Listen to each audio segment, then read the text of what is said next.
Welcome to Disruptive Technology TV. Today we have a Q&A session with Rob Hootselle, CEO of Cloud & Wire. John from Atlanta asks, what is hyper-converged infrastructure? So hyper-converged is really an emerging technology, and it's quite near and dear to my heart. I spent the better part of 3 years selling it for a company called SimpliVity, and before that I was really instrumental in bringing it to market for a company called Nutanix. When I worked for Fusion.io, it was baked into that solution. The best way to really describe what hyper-converged is, if you make an analogy to what we did for personal communications 4 or 5 years, or 6, 7 years ago now, where you used to have a Nokia or a flip phone to make and receive calls, but then you had a TomTom or a GPS suction cup to your dash to get around for maps, calculators, digital SLR cameras, video cameras, that sort of thing. So as the smartphones have kind of evolved, now you don't buy iPods anymore, right? Right. I mean, the reason is because all the software is now on your regular smartphone. So in the data center, you can kind of draw a parallel to that, where traditionally it's been server, storage, switching, flash for caching, flash for performance, disk drives for sort of capacity tier. I mean, and the list goes on and on. WAN optimization, backup, dedupe. All these different appliances have sort of come out of the woodwork over the last 10, 15 years. And what's happening now is that the servers are getting so fast, and the flash advancements and the price of flash going down has allowed us now to build an entire data center, really, all the functionality that we have from all those different devices, strip off all the software, put it onto a single server, and now I can run pretty much the entire data center just on a single box. And if I add a second box, now I have full HA redundancy. So hyperconverged is a really interesting new technology, especially for, probably about 80-90% of workloads within a typical client. There's still going to be those applications that require a lot of performance or very, very wide scaling type of processing and compute. But it's a great technology, and if you haven't seen it or if you haven't heard more about it, it's definitely something that you can consider. Bill from Little Rock wants to know, should I buy a hyper-converged solution from an OEM manufacturer like HP or Cisco? So it's interesting because as this market has evolved, so 6 years ago, there was only about 3 or 4 players. There were some very small companies that did just software only, and then there was Nutanix was obviously the first one to market, and then followed by SimpliVity and VMware with their vSAN product. And what has happened is that the original hyper-converged solution was really meant to commoditize the hardware underneath. So it didn't really matter what kind of server you had. If you were running Cisco servers today, when you bought your first SimpliVity box, and then you wanted to go buy Dell or Lenovo, the following years, or maybe you had a new CIO came in and said, absolutely, we're going to go a different direction. It really wasn't a problem because it was hardware agnostic, brand agnostic. But now that some of the mergers and acquisitions have taken place within the industry, what's happening is that these open platforms are now owned by a provider of the server technology, which means you no longer have choice. All the influence and all the power at the bargaining table is now with the vendor, because if you rely on that technology and your team knows that technology from a hyperconverged standpoint, you're pretty much locked into those server vendors. And at whatever price they want, because they've kind of got the edge, they've got the leverage. So if it were me, I would say no. I'd say stay away from it. I'd say go find an option that's just as good or very similar to one that's owned by one of the major OEMs, but one that gives you the flexibility to be able to choose the underlying hardware that you'd like.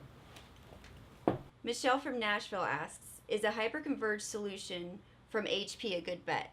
Wow. So that one's really close to home. SimpliVity was the company that kind of cut my teeth on in the hyperconverged space. And it's a fantastic product. Ron Kempel and his team, Jesse St. Laurent, and many others did a fantastic job of architecting that solution.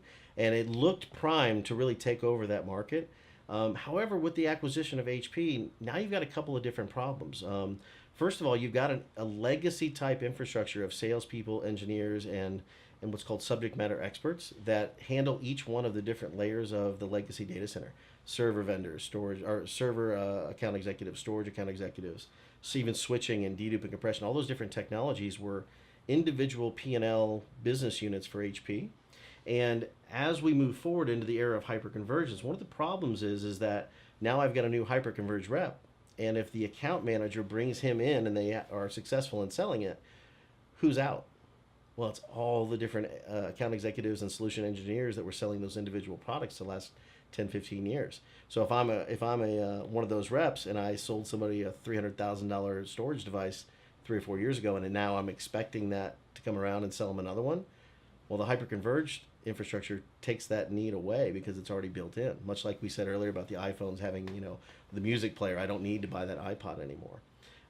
So it's a very, very difficult thing for most of the traditional OEMs to go out and sell hyper-converged. There's a lot of internal tension between those groups.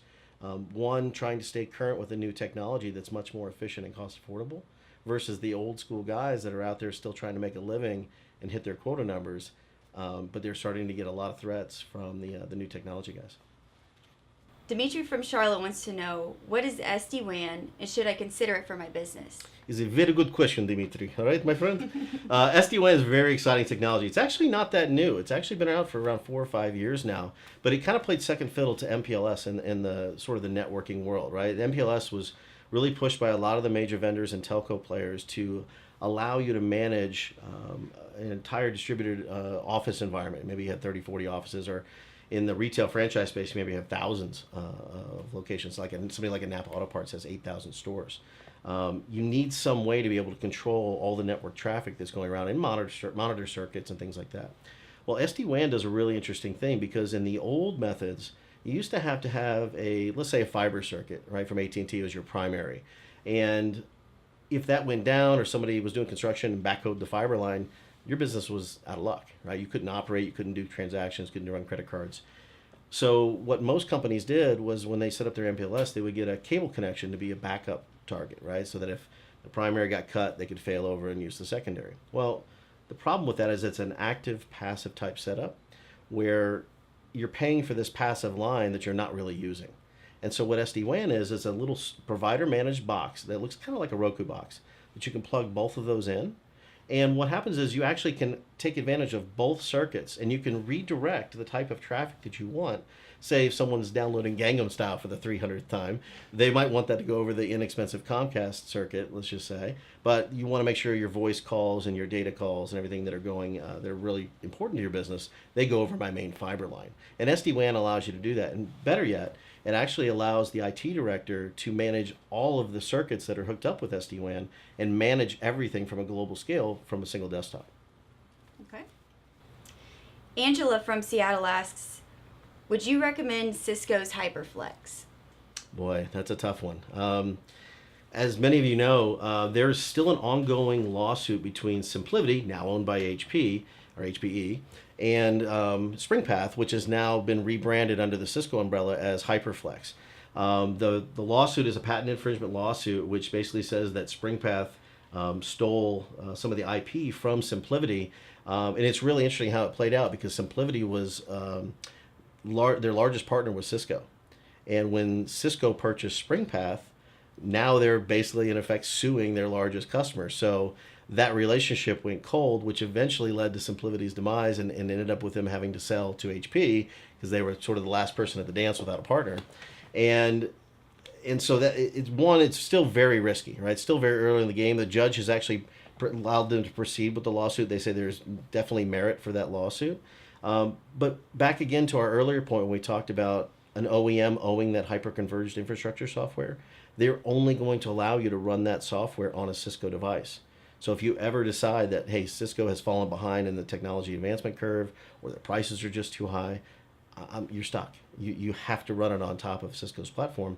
So it really limits you in terms of whether or not you should choose a solution like that. I would say no. I'd stay away.